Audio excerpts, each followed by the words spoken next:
the official unboxing of our first set of 911 headlights. So, let's see what's in here. Foam. Ooh, look at that, a fancy printout of how the light beam should look. Nice. So 30 inches. Ooh, look at this. You can actually read that. Neat. So we got our wiring diagram, then we got another piece of foam. Holy cow. Are those white gloves? Those are white gloves. White gloves. White gloves in a mechanic shop. That's going to be exciting. What's this? Ooh, little business card. Neat. And do these come out? I think you take them out with the bag.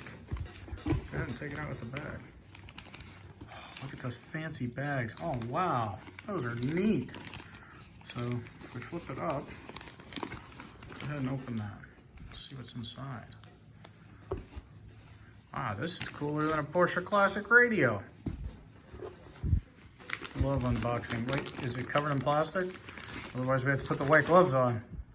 Oh, more plastic. Okay, so we got plastic, and then it looks like, ooh, we got harnesses. Harnesses. Wow, those are nice. With a fuse built in, so now we're double fused. Holy cow, snake skin on them. All right, well, the fancy bag is kind of neat, but I guess we will have to do another video when we hook them up. But very cool. Lee. All right, Lee, it was worth the wait. Nice, nice packaging for sure. So if you get your 911 headlights, that's what's inside. Take care. Check us out at BreitWerks.com.